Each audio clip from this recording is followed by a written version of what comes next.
Titanic was called the ship of dreams. And it was. It really was. All right, open your eyes.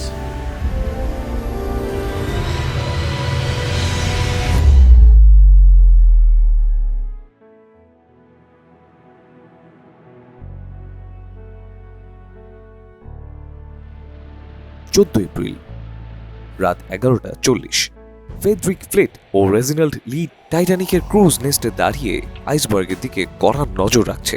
জাহাজ ছুটে চলেছে 22 নটে। আচমকা জাহাজের একেবারে সামনে আইসবার্গ চোখে পড়ল ফ্লিটের। আইসবার্গ অ্যাহেড বলে চিৎকার করে উঠলেন তিনি। পরের ঘটনা সবারই জানা। আইসবার্গটি জাহাজের ডান দিকে আঘাত করে বের হয়ে যায়। ক্যাপ্টেন এডওয়ার্ড স্মিথ ততক্ষণে বুঝে গেছেন জাহাজ ডুবে যাওয়া সময়ের ব্যাপার মাত্র। রাত 2:20 দিকে জাহাজটি কমপ্লিটলি পানির নিচে চলে যায়।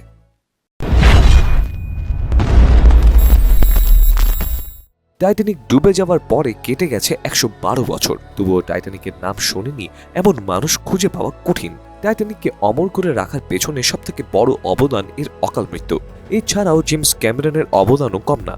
টাইটানিক সিনেমাটিতে তিনি যেভাবে এর বিরহ গাথাকে রোম্যান্টিক অ্যাঙ্গেলের মাধ্যমে দেখিয়েছেন, তাতে করে মানুষের মনে আরও বেশি গেঁথে গেছে টাইটানিকের নাম।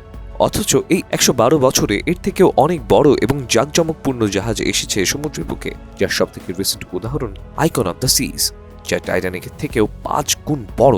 ভাবা যায় দৈত্যাকার এই ক্রুজ শিপটি অলরেডি সমুদ্রের বুক চিরে যাত্রা শুরু করে দিয়েছে। নাম রাখা হয়েছে আইকন অফ দ্য সিজ। রীতিমতো লিওনেল মেসির মতো গ্লোবাল সুপারস্টারকে এনে উদ্বোধন করানো হয়েছে এটির। $1.65 বিলিয়ন এই ক্রুজ শিপটি যুক্তরাষ্ট্রের ফ্লোরিডার মিয়ামি বন্দর থেকে অফিসিয়ালি প্রথম যাত্রা শুরু করলো গত 27 জানুয়ারি 2024। মোট 7 দিনের যাত্রা শেষে এটি গিয়ে পৌঁছায় এর গন্তব্য পূর্ব ও পশ্চিম ক্যারিবিয়ান আইল্যান্ডে।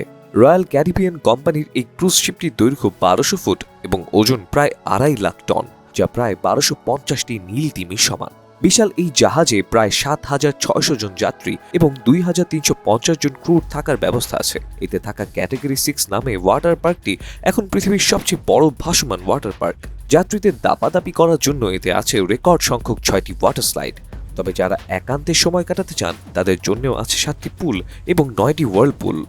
জাহাজটিতে খাওয়া দাওয়া, ড্রিঙ্ক ও বিনোদনের জন্য থাকছে 40-এরও বেশি ভ্যারাইটি। এইসব সুযোগ সুবিধার বেশিরভাগই যাত্রীদের মূল ভাড়ার সাথেই ইনক্লুড থাকবে।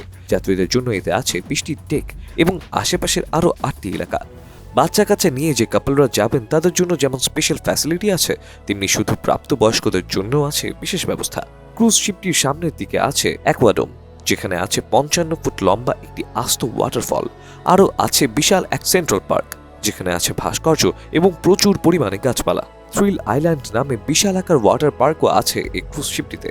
সার্ফসাইড নামে একটি পারিবারিক এলাকা আছে। সরাসরি সমুদ্রের দৃশ্য দেখার জন্য আছে রয়্যাল প্রমেনেড। তা হাইওয়েতে আছে ইনফিনিটি পুলও। একই সাথে বিনোদন দেওয়ার জন্য শিপটিতে আছে 50 জনেরও বেশি মিউজিশিয়ান ও কমেডিয়ান।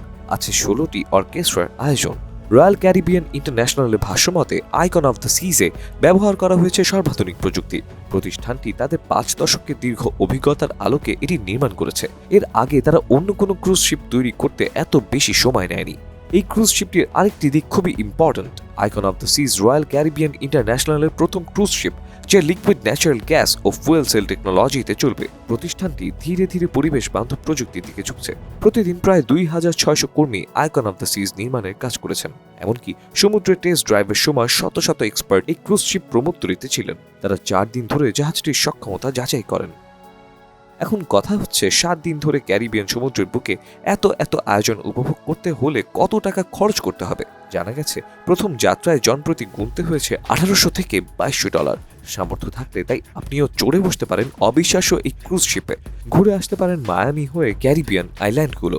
টাইটানিকের মহাকাব্যিক ফিল না পেলেও পাবেন তার থেকেও অনেক বেশি জাঁকজমকপূর্ণ আয়োজন উপভোগ করার সুযোগ। বন্ধুরা, ভিডিওটি ভালো লাগলে লাইক, কমেন্ট ও সাবস্ক্রাইব করতে ভুলবেন না। আজ তাহলে এ পর্যন্তই। দেখা হবে পরবর্তী কোনো ভিডিওতে।